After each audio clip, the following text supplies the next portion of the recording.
नमस्कार सर्जक स्रष्टा साहित्य अनुरागी महानुभावहरुमा म श्यामप्रीत मण्डल आजको वाचक। यो लौकथा पाठ्य श्रव्य दृश्य पाठशालामा यहाँहरुलाई स्वागत छ। आज श्री खेमराज पोखरेल सर र विश्वराज अधिकारी सरले सुरुवात गर्नुभएको छोटा कथा पानाबाट छानिएका लौकथाहरू लिएर म यहाँ तपाईहरु सामु उपस्थित भएको छु। आज मिति 2078 साल कार्तिक महिनाको 17 गते बुधबार, तदनुसार ईस्वी संवत नोभेम्बर 3 तारिक का दिन लाइभ कथा वाचनमा उपस्थित सम्पूर्ण स्रष्टाहरुमा पुनः पनि स्वागत तथा अभिवादन। हामीसँग नन्दलाल आचार्य सर जुड्नु भएको छ। उहाँले नमस्कार मित्रहरु भन्नु भएको छ। त्यसैगरी बसन्त अनुभव सर जुड्नु भएको छ। उहाँले हार्दिक नमन भन्दै हुनुहुन्छ। नमन छ सर अनि यहाँहरुलाई स्वागत पनि। आजको यो साप्ताहिक वाचन कार्यक्रममा म 5 वटा छोटा कथाहरू लिएर उपस्थित भएको छु। जुन कथाको शीर्षकहरू यस प्रकार रहेको छ। दशैंको ऋण, जुन आचार्य प्रभातज्यूले लेख्नु भएको छ। उहाँ अमेरिकाबाट हुनुहुन्छ। त्यसैगरी डढेको लार्भा र सुन्दर पुतली, जुन खेमलाल पहाडीज्यूको रचना हो भने समाधान कथा नन्दलाल आचार्य सरको रचना रहेको छ। त्यसैगरी जातीयता र प्रेम जयदेव श्रेष्ठ सरको रचना हो। अनि पाँचौं कथा रहेको छ धानको भात, जुन शारदा दाहाल ज्यूले लेख्नु भएको छ। उहाँ संखुवा सभाबाट हुनुहुन्छ। अनि तपाईहरुले यो आजको लाइभ कार्यक्रममा मैले वाचन गर्ने कथाहरुमा आफ्नो प्रतिक्रियाहरू जनाउँदै गर्नुहोला। हामीसँग दुई जना आउनुहुन्छ, नन्दलाल आचार्य सर र बसन्त अनुभव सर। अब म आजको यो लौकथा वाचनको कार्यक्रमले अगाडि बढाउन गइरहेको छु र कथा वाचन गर्ने यहाँहरुबाट अनुमति चाहन्छु। कथा यसरी सुरु हुन्छ। कथाको शीर्षक रहेको छ दशैंको ऋण र कथा यसरी सुरु हुन्छ। आज ऊ अनायास झस्किँदै छ, कारण आँगनमा 2-4 जना साहुहरू उसलाई पर्खेर बसिरहेका देख्दा, कोही कपडा पसलबाट, कोही राशन पसलबाट भने कोही मासु पसलबाट।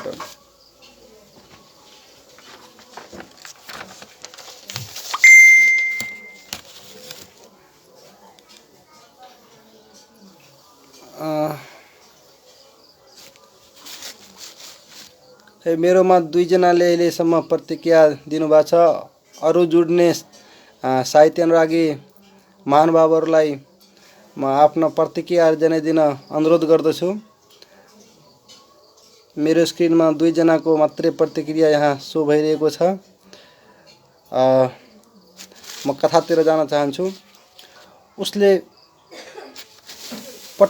पटक्कै सोचेकै थिएन कि आज यस्तो हविगतसम्म आइपर्छ भनी। निम्न वर्गकै भए पनि आफ्नो इमानदारी बाँडेर गाउँ समाजमा बाँचेको हो। परिश्रमी किसान भएको कारण उसको खेतीबारी पनि राम्रैसँग जमेको थियो र सबैले पत्याइरहेकै थिए। आजसम्म उसलाई बाहिर ती मानिसहरू भलाकुसारी गरिरहेका थिए। कपडा पसलले भन्दै थियो, यो मान्छे कस्तो बेमान होला, यस्तो बेमान होला भनेर सोचेकै थिइन। मासु पसलले जङ्गिँदै थियो, मासु घिच्दा त हड्डी पनि नछोडी खायो होला त कस्तो पैसा तिर्न भनेपछि दाँतबाट पसिना आएको। जे होस्, उनीहरूले यस्तै घटिया गाली गलौज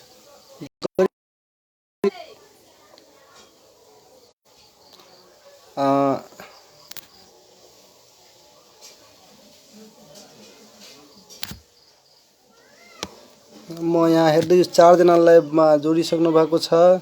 सबैलाई आफ्नो प्रतिक्रिया दिन अनुरोध गर्दछु।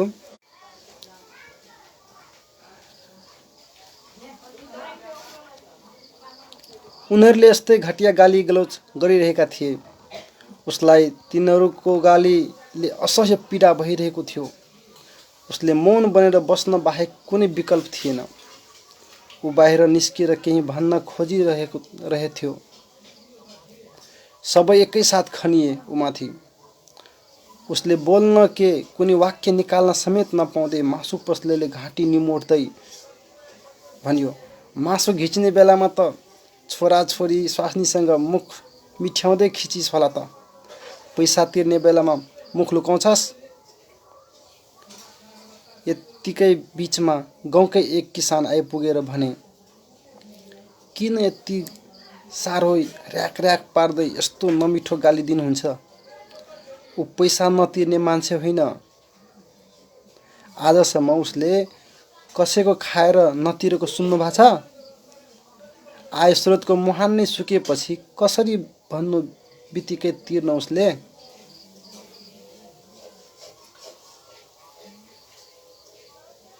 अनि यति भएपछि तपाईँ को बीचमा आएर बाठो हुने? पहिला दसैँको उधारो पैसा उसले समयमै दिएकै हो, तर यो पटक भने उसको नतिर्ने नियत भएरै ढिलो गरेको हो। सरी, नत्र सबैको पैसा नतिर्ने भन्ने हुन्छ? किराना पसले बोल्यो। म यहाँ उपस्थित सम्पूर्ण साहित्य अनुरागीहरूलाई आफ्नो प्रतिक्रिया जनाइदिन अनुरोध गर्दछु। मेरो स्क्रिनमा 2 जनाको मात्रै प्रतिक्रिया सो भइरहेछ, नन्दलाल आचार्य सर र बसन्त अनुभव सरको। कथातिर म लाग्न चाहन्छु अब। अनि त्यसपछि त्यो गाउँले बोल्छ, म एक परिश्रमी किसान हुँ। यिनी जस्तै तर प्राकृतिक प्रकोपले ठगेपछि किसानले के गर्ने? थाहा पाउनु भएन? यो पटकको खेतीबारी अविच्छिन्न झरीले सब बर्बाद पार्यो भनेर। व्यापार व्यवसाय गर्नलाई के थाहा? किसानको मर्का। यहाँहरूकै ऋण तिर्न भनेर यिनले मलाई पैसा सापटे मागेकोले म पैसा पुर्याउन आएको हुँ। समयमा दसैँमा उधारो खाएको, ऋण तिर्न नसकेको ऊ धेरै लज्जित छ। आजसम्म जसरी पनि तिर्नु छ भनेकोले उसको इमान्दारीपनलाई सम्झेर मैले पैसा लिएर आएको हुँ भन्दै पैसा दिएर उक्त व्यक्ति फर्कियो। उसले ती साहुहरूलाई बोलाएर पैसा दिँदै भने, नतिर्ने नियत होइन, तर प्रकृतिसँग कसैले जित्न सक्दो रहेनछ। मध्य दशैँको झरी वर्षा यस्तै यो सालमा फेरि झरी परिरह्यो भने न गरिब किसानको घरमा दसैँ आउँछ, न कसैले तपाईहरूको उधारो ऋणी बन्नुपर्छ। सालभरिको मेहनत 1-2 दिनको अविरल वर्षाले खत्तम गर्यो। वर्ष दिनको प्रतीक्षामा आएको दसैँको खुसी पलभरमै स्वाहा भयो। समयले सबैलाई कहाँ साथ दिँदो रहेछ र? यति भनेर ऊ मौन बन्यो। सबैजना उसको मौनतासँग लज्जित बन्दै बाटो लागे। यो रचना आचार्य प्रभातज्यूले लेख्नु भएको रचना थियो, जसको शीर्षक रहेको थियो दसैँको ऋण। वास्तवमा यो दसैँको ऋण कथा मार्फत आचार्य प्रभातज्यूले एकदम किसानहरूको मर्मलाई यसमा दर्शाउनु भएको छ। किसानहरूको पीडालाई यसमा व्यक्त गर्नुभएको छ र हाम्रो समाजमा रहेका जुन साहुहरू छन् तिनीहरूले किसानहरूसँग कस्ता व्यवहार गर्दा रहेछन् त्यसलाई पनि प्रस्ताउनु भएको छ यो कथा मार्फत। वास्तवमा यस्तो आपद विपद परेको बेला किसानहरू जसले हाम्रो घरसम्म अन्न पुर्याउने गरेको छ, हाम्रा लागि दिनरात मेहनत गरेर अन्न उब्जाउने गरेका छन्, त्यस्तासँग यस्तो दुर्व्यवहार गर्नु एकदम अमानवीय कुरा हो भनेर यस कथामा दर्शाउनु भएको छ। र यस्तो हुनु पनि हुँदैन। किसानलाई त हामीले सहयोग पो गर्नुपर्छ। उनीहरूको दुःखमा हामी सहयोगी हातहरू अगाडि आएर तिनीहरूको हौसला बढाइदिनुपर्छ। नत्र भने एक दिन यस्तो पनि आउँछ सबै किसानहरू अर्कै व्यवसायतिर लाग्छन् र हाम्रो देशमा अरू देशबाटै खानेकुराहरू मगाउनु पर्ने स्थिति आउन सक्छ। र उक्त यो रचनाकार आचार्य प्रभाज्यूले अक्टोबर 20 तारिक 2021 मा हालसालै कार्तिक 3 गते 2078 सालमा लेख्नु भएको थियो र एकदमै मिठो रचना उहाँले लेख्नु भएको छ। एकदम मर्मस्पर्शी हृदयस्पर्शी रहेको छ। अर्को छोटो कथा डढेको लाराभारा सुन्दर पुतली जुन खेमराज पहाडी सरको रचना हो, यसलाई वाचन गर्न गइरहेको छु। ऊ सानैदेखि आफ्नी बाजे आमाको हात समातेर मैले पढाउने विद्यालयमा, उसका बा बेलायती सेनामा थिए। आमा कहिले नेपाल र कहिले युरोप हुन्थिन्। ऊ पनि बिदामा बाबा आमासँगै युरोपको भ्रमण गरेर आउँथ्यो। कम उमेरमै देश विदेश होला।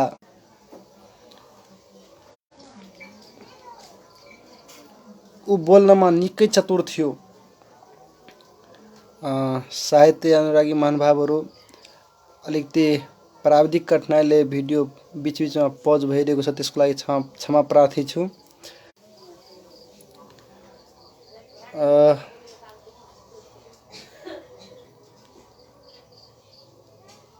आज अलि बढी नै नेट डिस्टर्ब भइरहेको छ, त्यसको लागि म फेरि पनि क्षमा चाहन्छु र कथातिर लाग्न चाहन्छु।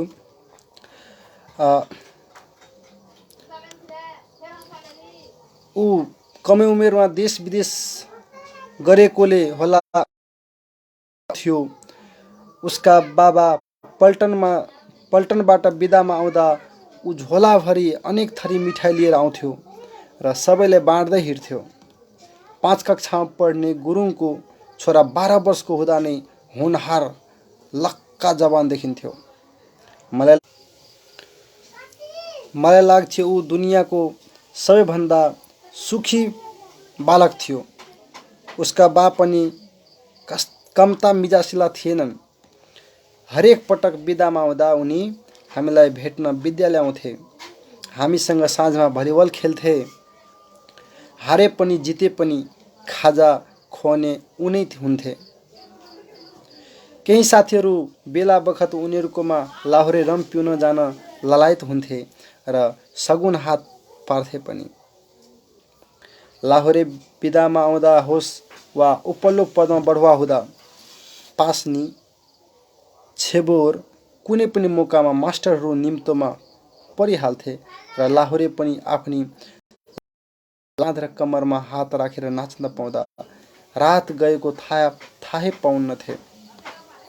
सुबोध 8 कक्षामा पढ्दै गर्दा बिना सूचना परीक्षामा अनुपस्थित रह्यो। साहित्य अनुरागी महानुभावहरू, सुबोध 8 कक्षामा पढ्दै गर्दा बिना सूचना परीक्षामा अनुपस्थित रह्यो। घरमा प्रवेशद्वारमा ताला लत्रिरहेको थियो। छिमेकीहरूले सुबोधको अप्पा पल्टनमै सिकिस्त बिरामी परेको खबर आएकोले सपरिवार बेलायत गएको बताए। सुबोधको परिवार नेपाल त आयो, तर सुबोधवाला सुबोध आएन। केही समय अघि परदेश उडेको एउटा बगैँचाको सुन्दर पुतली फर्केर आउँदा लत्रिने लार्भा भएको थियो। अनुहारको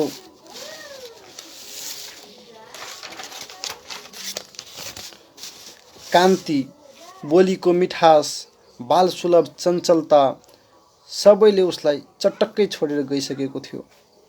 बाँकी थियो त प्युपा बन्न असफल एक डढेको लार्भा।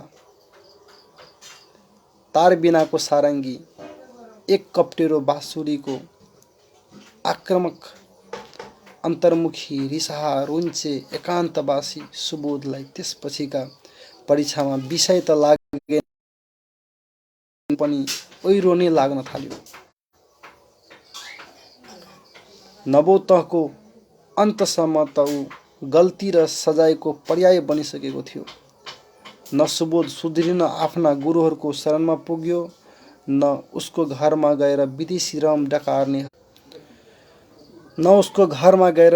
रम डकार्नेहरूले उसलाई आफ्नो दायित्वभित्र अटाउन सके। दशौँले धेरै पटक पढाइलाई तिलाञ्जली दिने प्रयत्न गर्यो, तर आमा र बाजेको लागि पनि ऊ झोलासँग टाँसिएर बस्यो। एक दिनको कुरो हो, बाजे आमा नातिको हात समातेर विद्यालय आए।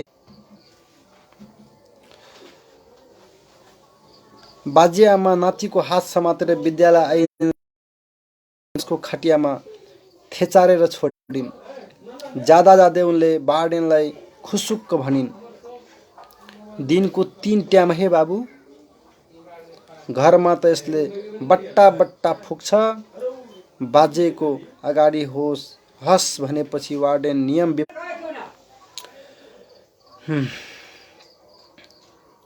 फेरि पनि म क्षमा प्रार्थी छु, बारम्बार यो नेट ल्याज अलि बढी नै दुःख दिएको रहेछ। यहाँ म हेर्न सक्छु 4 जना लाइभ हुनुहुन्छ र कमेन्ट मेरोमा स्क्रिनमा देखिरहेको छैन। तपाईहरुलाई पनि म आग्रह गर्न चाहन्छु, तपाईहरु पनि आफ्नो प्रतिक्रिया दिँदै गर्नुहोला। यहाँ 2 जनाको कमेन्ट मात्रै मेरो मोबाइल स्क्रिनमा देखिएको छ। खै मेरो मोबाइलको समस्या हो कि, खैर म फेरि पनि कथातिर जान चाहन्छु।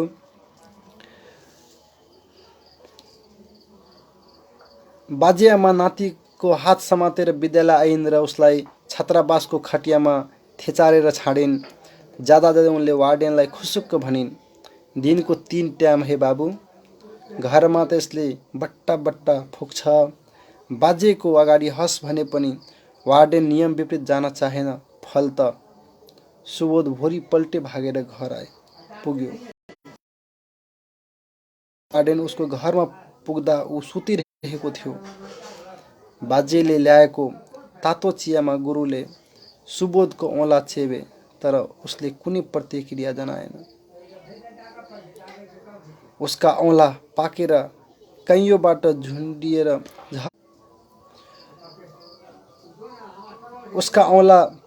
कैयौँबाट चुडिएर झर्न लागेका केराका कोसा जस्ता भएका थिए। सुबोध फेरि छात्रावास आयो। सुत्ने, उठ्ने, खाने, पिउने हरेक पलमा वार्डेन आफ्नो शिष्यसँगै हुन्थे। ऊ दिनमा 3 पटक धुवाँमा हराउँथ्यो। हरेक पटक उसको माग पूरा गर्नु अघि र पछि वार्डेन उसलाई राम्ररी सम्झाउने गर्थे। सुबोधको झोलाको खल्तीमा काजु, बदाम, छोडा, नरिवल, मिश्री राखिदिन्थे उनी, र यसको पैसा बाजे आमाले दिने गर्थिन्। 1 हप्ताभित्रमा सुबोध जम्मा 3 पटक आगोमा जल्थ्यो र अझै खारिएर बाहिर आउँथ्यो। अर्को महिना लाग्दा सुबोध नामको लार्भा हप्ताको 1 पटक जलेर खरानी हुन्थ्यो र उक्त खरानीबाट एक सुन्दर जीव निस्केर प्युपा बन्ने तयारीमा जुट्दथ्यो। कुनै शुक्रबारको साँझ 8 बजे कक्षामा गणित भइरहेको थियो।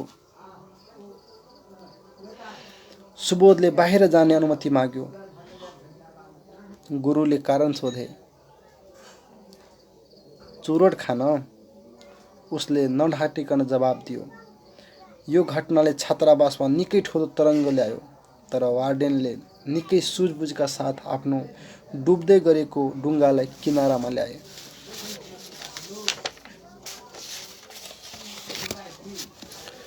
सुबोधको खुराक घटेर हप्ताको एक दिन एक सर्कोमा सीमित भएको थियो।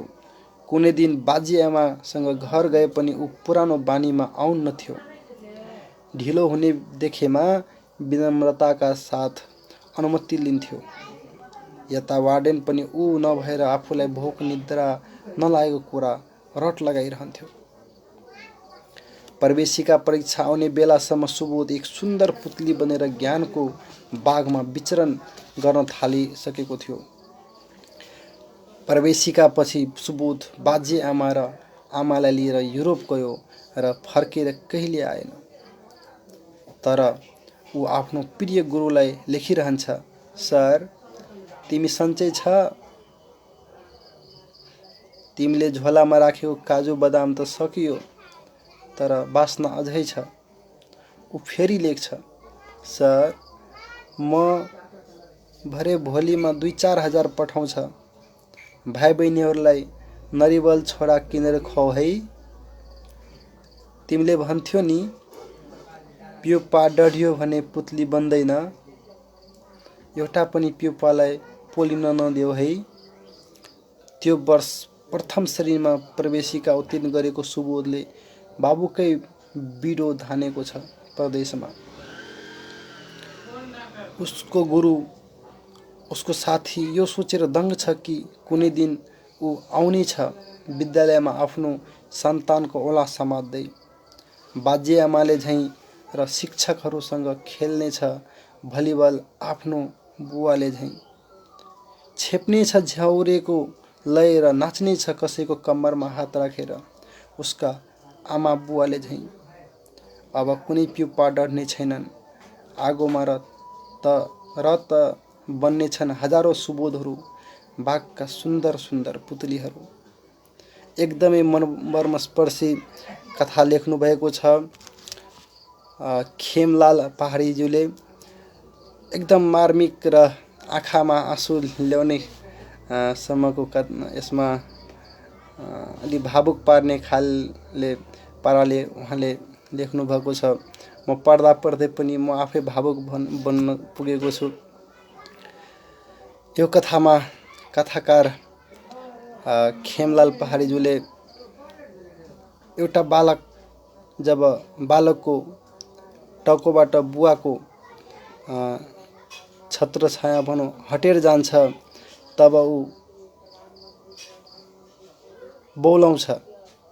उसलाई भन्ने कोही नभएर ऊ कुलतमा फस्छ र त्यस्तो अवस्थाबाट यहाँ यो कथामा एकजना वार्डेन सरले त्यो बच्चालाई निकाल्न भरमजदुर प्रयास गर्नुभएको छ र सफल पनि हुनुभएको छ। यहाँ हेर्न सक्छु हामीसँग 7 जना जोडिनु भएको छ र दुर्भाग्यवश मेरो स्क्रिनमा कमेन्टहरू सो भइरहेको छैन। त्यसको लागि क्षमा प्रार्थी छु र यहाँहरूसँग पनि तपाईहरु पनि कमेन्ट गरिदिनु होला। मेरो कथा वाचनमा भने अनुरोध गर्दछु। 2 जनाको मात्रै मेरो स्क्रिनमा अहिलेसम्म कमेन्ट सो भइरहेको छ र साइडमा कमेन्ट लाइक भइरहेको म हेर्न सक्छु। त यो कथामा खेमलाल पहाडीज्यूले यो वार्डेन पात्र मार्फत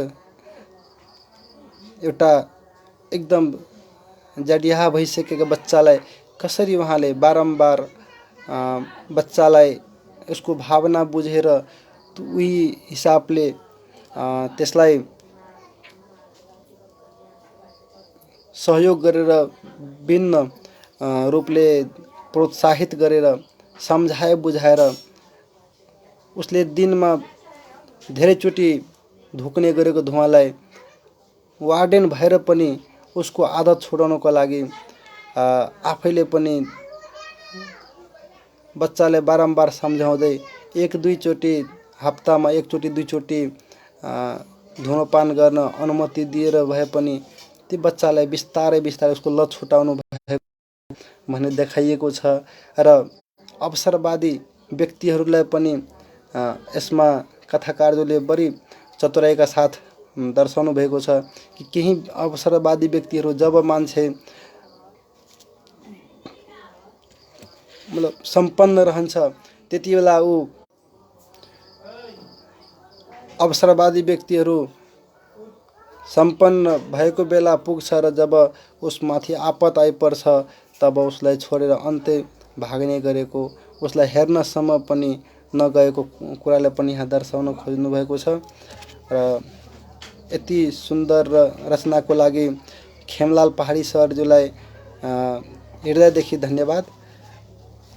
धेरै नै मार्मिक कथा लेख्नु भएको छ र उहाँले अन्त्यमा लेख्नु भएको छ म आज लागिरहेको छु जुन लेख्न त परै जाओस् त्यसको बारेमा कसैलाई भन्नुभन्दा पहिले एउटा शिक्षकले 10 पटक सोच्नेछ। हुनसक्छ म यसबाट प्रशंसित वा हेयको पात्र बन्न सक्छु, त्यसमा मलाई कुनै घमण्ड वा दुखेसो रहने छैन। त्यसैगरी म अर्को छोटो कथा समाधान कथा वाचन गर्न अनुमति चाहन्छु जुन नन्दलाल आचार्य सरले लेख्नु भएको कथा हो। समाधान कथा यसरी अगाडि बढ्छ। गाईघाट नगर वरपरका गाउँका चुमन, फेकन र किसुन मुसहर निकै प्रख्यात थिए। विशेष गरी चुमन माटो काट्थ्यो, फेकन काठका टुन ट्रकमा लाद्थ्यो, किसुन लकडी चिर्न सिपालु थियो। उनीहरूका श्रीमतीहरू बिल्टी, बेडिया र जिरिया घरकै सुसे धन्दा गरेर बस्थे। एक्लै दोक्लै कतै पनि काम गर्न जाँदैनथे। धान रोप्ने बेलामा, गोड्ने बेलामा